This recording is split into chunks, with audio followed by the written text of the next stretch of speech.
En el bloque anterior estábamos haciendo la crítica de la película, una crítica que, como se vio, teníamos miradas distintas, Elina y yo. Pero aquí estamos con el responsable de esta división en el seno del cinematógrafo, Nicolás Prividera, con Tierra de los Padres, su segunda película. Para mí, vuelvo a insistir, una de las películas más importantes no solamente del año, sino del último cine argentino reciente. Parece ser una de las películas políticas más importantes que ha dado, vuelvo a insistir, los últimos 10, 15 años del cine nacional. Y lo primero que me gustaría preguntarte, Nicolás, es ¿cómo llegaste a concebir la película? ¿Cómo se te ocurrió hacer una película en una necrópolis con textos, con esa modalidad de lectura? O sea, ¿de dónde surge esta idea después de M, que es una película en algún sentido distinta y a su vez parecida? Bueno, el cementerio ya aparecía en M, en alguna secuencia, y de algún modo fue un desarrollo de esa necesidad de filmar ese lugar, que es un lugar que yo recorrí mucho a lo largo de mi vida, digamos. Siempre me pareció muy fascinante, porque efectivamente es un lugar a la vez muy concreto, muy simbólico, como cualquier cementerio, pero en cierto modo tiene la particularidad de resumir y condensar como muchas tramas y subtramas de la historia argentina, ¿no? Entonces el hecho increíble de que estén enterrados ahí muchos personajes que pelearon en bandos diversos y que hoy descansen, digamos, ahí a unos pocos metros, fue como la base dramática, digamos, que proveía el lugar. Y después de eso, bueno, fue simplemente encontrar la forma, fue justamente la de establecer un diálogo de muertos y de jugar a que a través de la palabra de esos mismos muertos se fuera hilvanando la historia argentina. No es una película histórica, digamos, es una película en la que la historia es su tema, digamos, o su materia, pero que habla del presente. Y eso fue también un poco lo que terminó de cerrar la necesidad de hacer esta película, ¿no? A partir de lo que se llamó la crisis del campo, cuando de algún modo se dio origen tanto al antikirchnerismo como al kirchnerismo, ¿no? Que se definieron mutuamente casi, y se conformó como la última gran oposición, o la primera oposición del siglo XXI, o la última gran oposición de la historia argentina, por lo menos hasta el presente, ¿no? Que estuvo definida desde unitarios y federales en adelante por grandes momentos de conflictos políticos. Y entonces a mí me parecía que era el momento adecuado y además con los 200 años de que se cumplían con el bicentenario, para hacer como ese recorrido por los grandes enfrentamientos de la historia argentina.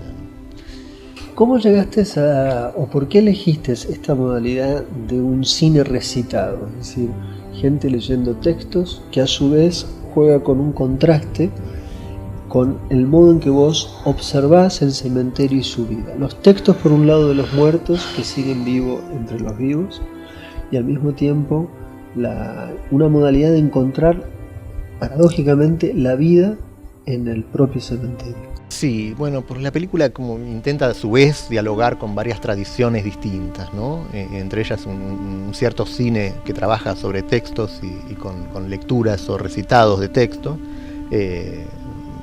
por ejemplo el de los Straub, y a la vez con también la tradición, se quiere, del cine histórico, pero en este sentido de un modo negativo, es decir, el problema del cine llamado histórico como género es la representación, ¿no? Una concepción a veces ingenua de la representación. Básicamente la idea de alguien disfrazado de un personaje del pasado y que representa. Y siempre hay como una tensión y siempre hay algo que no termina de funcionar. Y la película asume, en todo caso, una representación más brechtiana, más distanciada, que en todo caso pone en escena la imposibilidad justamente de representar el pasado. Por lo menos de un modo ingenuo. Por eso está más bien hecha desde el presente, y esas lecturas lo que implican es que ese pasado está presente y es leído siempre del presente. Esa sería también la premisa, es decir, todo presente relee el pasado para pensarse, para proyectarse hacia un futuro. De ese modo la película literalmente enfrenta a cada espectador con su propia lectura de la historia, digamos, ¿no? ¿Cómo pensaste, cómo trabajaste la idea del inicio y el final? ¿Esto era algo que ya lo tenías previo, pensado? Cuando llegás al lugar, decidís hacer este montaje audiovisual al inicio sobre las imágenes de la historia y momentos de la Argentina de confrontación sangrienta, y posteriormente este traveling aéreo que llega hasta el otro cementerio no oficial, que sería el Río de la Plata. Porque bueno, es el plano que une en realidad los dos grandes cementerios argentinos, ¿no? El cementerio de la Recoleta, el gran cementerio oficial, con todos esos mausoleos autoerigidos para mayor gloria de esos próceres o de esos prohombres, y por otro lado el río, que es el gran cementerio no oficial, donde muchos encontraron su destino final, ni siquiera una tumba, ¿no? Ni siquiera una lápida, digamos. Y ahí hay un contraste insalvable, como una grieta, y al filmarlo en plano secuencia y mostrar esa cercanía tan real además entre los dos lugares, yo quería a la vez unirlos y a la vez mostrar justamente la distancia inconmensurable, ¿no? en ese enfrentamiento, y a partir de ahí pensar justamente toda la historia como algo que llevó a ese lugar, digamos. Mártires sublimes de la patria. Vuestros nombres representan a los partidos que han dividido y dividen a los argentinos. Desde la esfera de beatitud divina, donde habitáis como hermanos unidos en espíritu eterno, echad sobre ellos una mirada piadosa y rogad al Padre que derrame en sus corazones la fraternidad y concordia necesaria para la salvación de la patria. Aquí estamos, la película va a estar la semana que viene en el espacio Inca, como el espacio Inca de la Ciudad de las Artes, como el espacio Inca de Unquillo, y después, la semana posterior, en el cine municipal, en el Hugo del Carril. Así que hay mucho tiempo para confrontar y encontrarse con esta película magnífica. No vuelvo a insistir, es una película que importa para discutir, pensar el cine, la historia y el presente. Tierra de los Padres, Nicolás Prividero.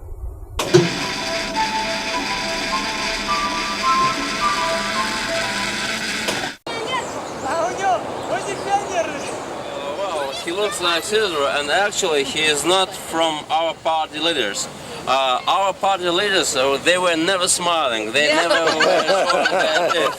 Never like this. Because they used to say, well, we are working too hard, we are working clock around to make our people benefit from the communist system, and we are just the most starving people.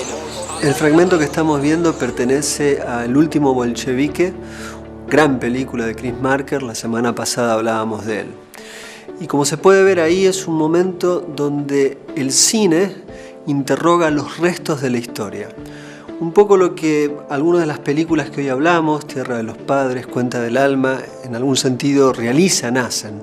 Tratan de interrogar aquello que ha sido ya cubierto por el tiempo, que puede estar presente, pero que a través del tiempo, con una nueva mirada, se puede volver a pensar sobre aquello que pasó y que quizás sigue teniendo efectos sobre lo que nos está pasando, sobre lo que pasa. El cine muchas veces tiene esa posibilidad de interrogar el pasado como archivo, el pasado como un lugar impenetrable, el pasado también como el lugar donde se puede constituir una contrahistoria. Y quizás eso es un poco el deseo que tiene Prividera al hacer su película, quizás también Böhmermann. Pero más allá de ellos dos, el cine siempre es el lugar donde el pasado vibra en el presente y en algún sentido también influencia el futuro. Nos vemos la semana que viene aquí en el Cinematógrafo, el cine en la tele.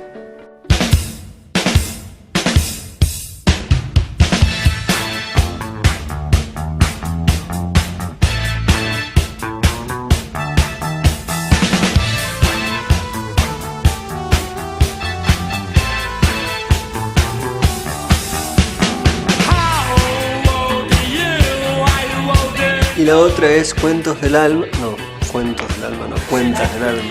Déjanos tus comentarios, sugerencias, y si te perdiste algún programa